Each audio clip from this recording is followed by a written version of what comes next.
Okay, so this is a poem I wrote about 30 years ago when I was in grad school at the University of Alberta.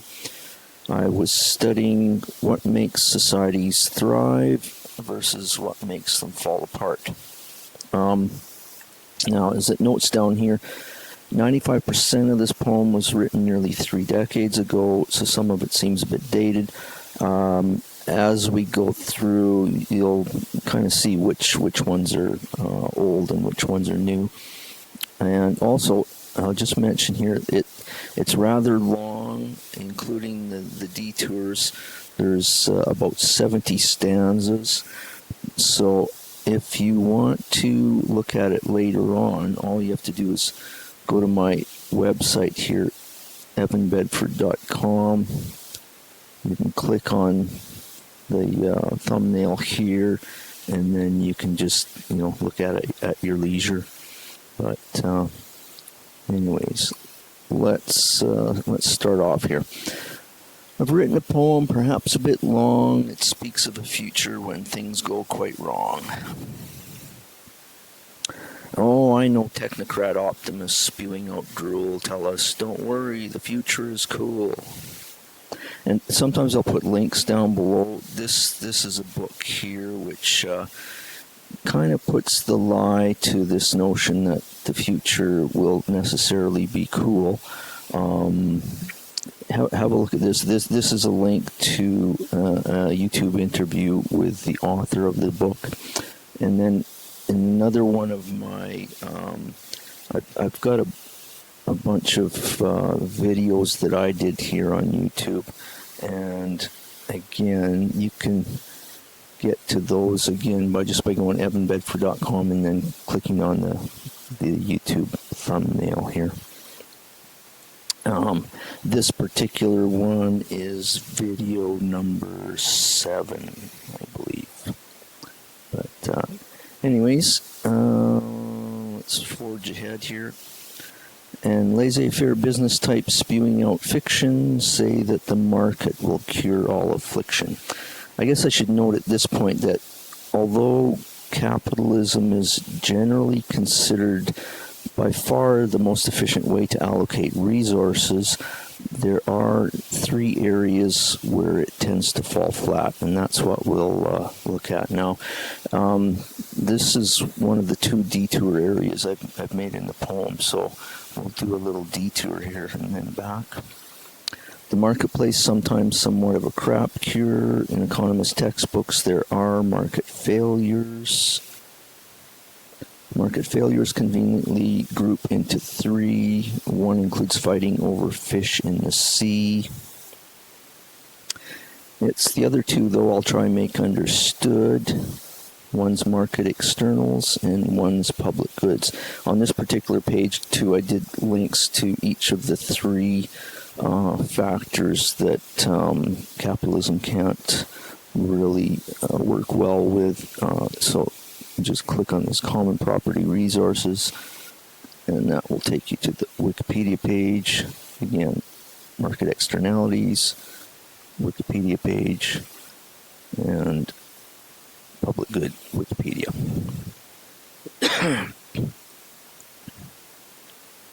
And then it takes us back into the main set of stanzas here. And go ahead. What about cod stocks and weapons at school and third world dictators who kill as they rule? So this cod stocks refers to back in the mid-90s when in Canada when the cod fishery collapsed. And then Kim Jong-un, this is obviously a bit newer. I just thought at some point I'd pop this in for, third world dictator. A little bit of an update because originally it was, about 30 years ago, China was considered third world. There's terrorist scum who are unleashing such dread that Muhammad himself must be shaking his head. And obviously this one was not quite 30 years old, so I popped this stanza in back soon after 01. CO2 warming and frogs in decline. and weapons-grade nuke sales east of the Rhine. This refers to the breakup of the old Soviet Union, and the old Soviet republics had a lot of plutonium lying around and had bargain basement prices. Ebola and COVID and H5N1, well, they mow us all down like Attila the Hun. And originally, COVID, of course, is more recent. Originally, it was Ebola and AIDS and the H5N1. Yes, we need answers. We need them quite soon, because from stone cold extinction, we just ain't immune. Probably two in the next little while. I'll add in another stanza, maybe remarking on the negative aspects of social media and the possibility of AI going rogue on humanity.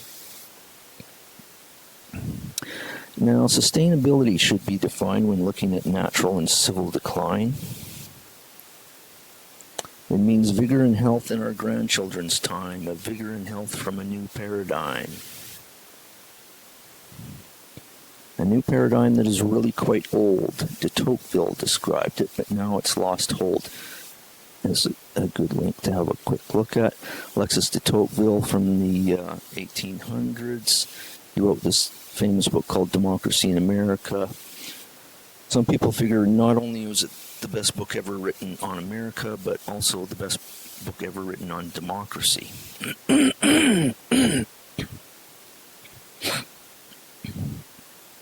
It's the balance of power twixt three social forces, a balance of power that each one endorses.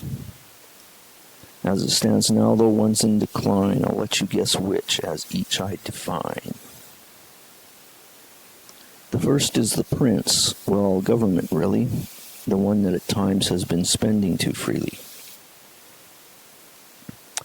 But for neat stuff like schooling and health and defense, it is something with which we can never dispense. And these are all public goods, and we'll have a closer look at that later on. It's true, it's not Bolshevistic. Some spheres just have public goods characteristics. And here's that detour. Have a look at public goods. Goods that are public can be misconstrued, so to grasp the essentials, remember one clue. It's their output. Yes, output. It's free to us each. If anyone wants some, they just have to reach.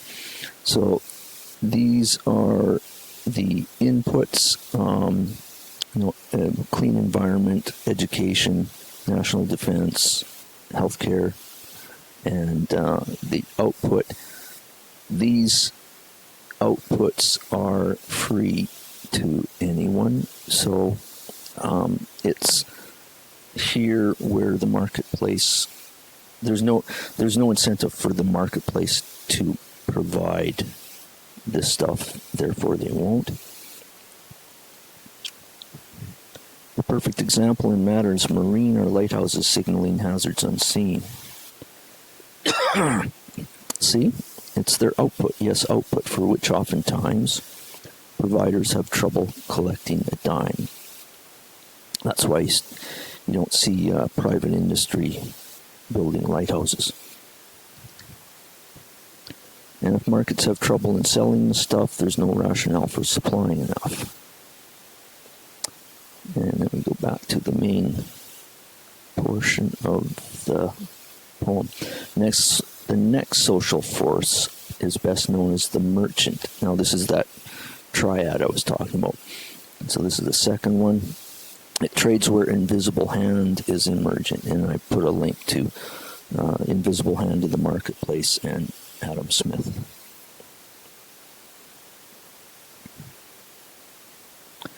But really there's two. There's big merch and small. It's small merch we like, big often appalls. Big lays people off, while small tends to hire. Big often leaves town, small stays in the Shire. And then later on, this is probably not too long after the market collapse in, was it 08 and 09, and this stock buybacks here, and another link. Wikipedia calls it share repurchase. Essentially, it's a method that big corporations use to enrich themselves, and in the process tends to screw everyone else. And then there are times when big kisses the prince kisses back, and the rest of us wins. Have you guessed the third force in our society? Well, yes, but of course, it's citizenry. But we're now very flabby. We sit on our ass, we give up too soon, we just let it pass. The problem is cultural, that I am sure. The culture we're fed spews straight out of the sewer. It portrays us consuming with but little else. It neglects us producing for that never sells. Thus, even in civics, we're passive consumers. Getting involved, that's just some odd rumor. Once every few years, we go to the polls and leave all the rest for elites to control. Another great flaw in our cultural prism is far, far too much individualism. Freedom expressing oneself to the rest? Oh no, I mean greed and beating one's chest. Our buddy de Tocqueville first saw it a bit. Said dictators love it when people are split.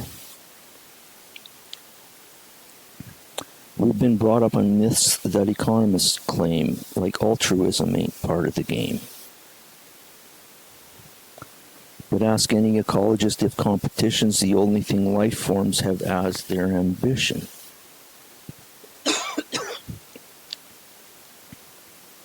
Of course not, she'll say. There's cooperation. Even Darwin acknowledged such qualifications. And then I provide a quote here from Darwin's Origin of the Species. There's another concern that has caused much frustration. It's that culture has suffered so much fragmentation. And this was written back 30 years ago, but now it's much, much worse because of social media. Culture at one time was fairly holistic. Our hopes and our dreams were much more realistic. We thought about family, we thought about friends, we thought of ideals that we'd die to defend. We thought about death, we thought about birth, we thought about life on this vast village earth.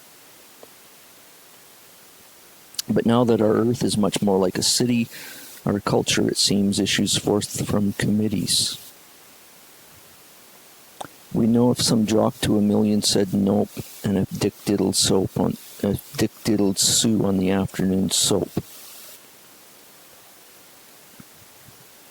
It's trivial crap that is usually boring. It's trivial crap that we should be ignoring.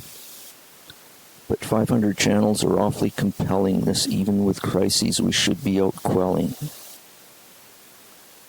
Sure, there's the value of communication, but garbage transmissions bring mental castration. Sure, there's a switch that we all can turn off. If you think that's the answer, I'll jeer and I'll scoff. Let's be realistic. Let's use common sense. Let's ask how our debt got so bloody immense. Trudeau, Mulroney, sure they did their part, but what of us peons? It's here you should start. And here again, this Brian Mulroney, former Prime Minister of Canada, Pierre Trudeau, even before Mulroney, so we're not referring to his son Justin, who was a royal F-up. They frittered our billions, but what held our gaze? Loud morons on game shows and shameful displays. And what about me? Did I protest at all? Well, no, but I did see Stallone in some ass-kicking brawls. Thus, citizens shackled by cultural junk have all their potential so utterly shrunk. This just will not do. We cannot survive unless the grassroots is enabled to thrive. The more thoughtful economists mention in journals some curious stuff they call market externals. They're side effects, really, not the main aim, yet still they can maim and inflame and cause shame. The common example is industry's dirt, or my car out of which sickly smoke thickly spurts. But what of the dirt on the idiot box? Shouldn't some writers be thrown in the stocks? Mind you, there's the contrast of our CBC. Well, for certain their radio, that I'll agree. And this was written 30 years ago. And at the time I was not very happy about the fact that much of what CBC does is not a public good, because private industry could easily replicate it. And today I would say it's even worse. Probably the worst example is CBC's Family Feud. It's just a rip-off of an old game show. Maybe it's a good show, but it is something that the private sector could provide without using our tax money.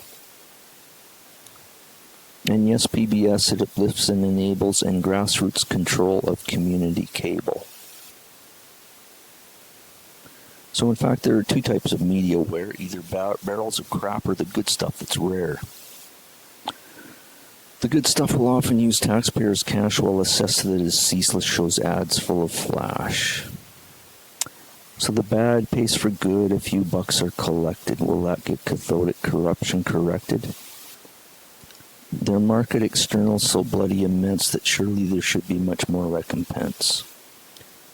And their public goods assets so bloody minute that a skull full of grey matter quickly transmutes. So how should we curb the worst sins of such stations that speed the erosion of civilization? And the video games, which tell us it's fun to go out and steal cars and shoot cops with a gun. And lest we forget, there's the Hollywood crap that often gives doses of cranial clap. What we need is a magnet, something to pull the people away from the worst of the bull. As for magnets, there's two that I much recommend. If we give them a chance, then our sheepwalk will end. One deals with culture and social reforms. It takes a village being one of the norms. Now, this Robert Putnam here, if you watch the Smirconish show on CNN on Saturday mornings, you'll hear him often refer to Putnam and the importance of community ties. So this is one way that civilization can survive, community, and this is another way that civilization can survive. But let's look at community first. It'll go to some links. Communitarianism, this just takes us to the Wikipedia page. And then this more in-depth analysis on Robert Putnam's work. And, I should mention, he's featured on a recent Netflix documentary called Join or Die. And I would heartily recommend it. Go have a look. A couple of links here on that, and then another one of my, these are all my YouTube playlists on this, more or less the same thing, Deliberative Democracy, and this number 7 is the one that this one links to here. And the others, political, spreading control, Jane and Joe Lunchbox will now have a role. But Jane and Joe Lunchbox with boosted IQs discussing the critical things in the news. Now, some people might think, he's getting into populism here, but the big difference between populism and deliberative democracy is that populism involves a lot of shouting, whereas deliberative democracy involves a lot of listening. Let's go see some links here. Again, Wikipedia on deliberative democracy. Several interesting links here that gives more background. and another one of my YouTube videos. This one is number 8.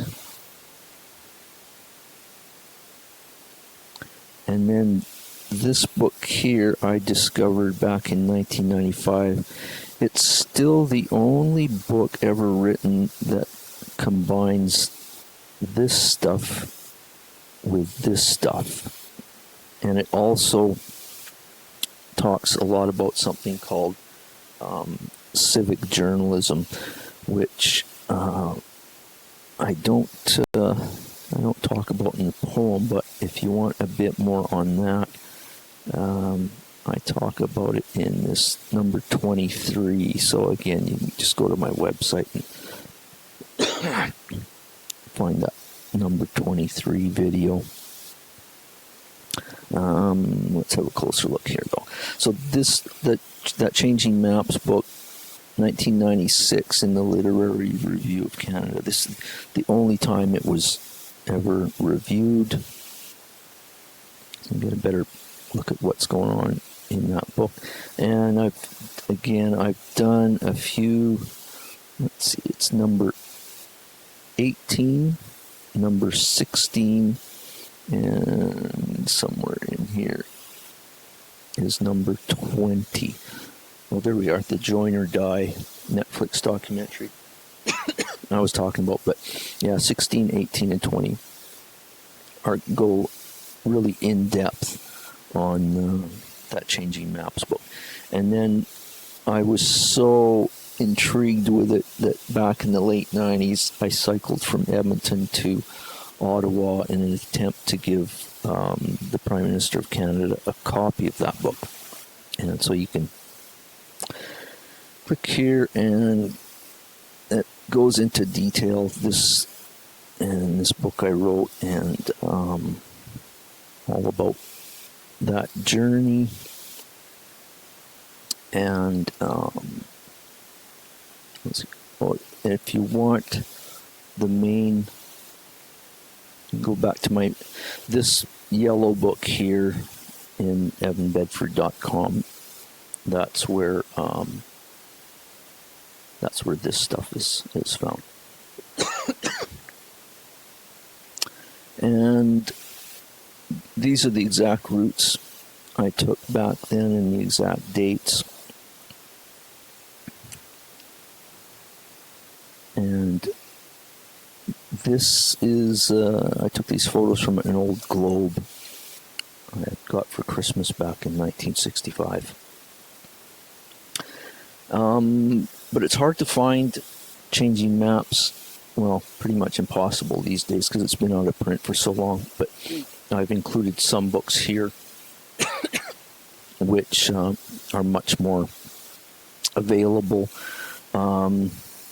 This is de Tocqueville we were talking about earlier, and another good book there.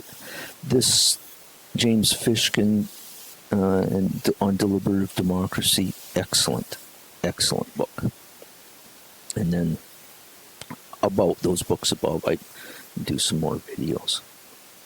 I guess that is about it. So thanks for watching. Thanks for listening.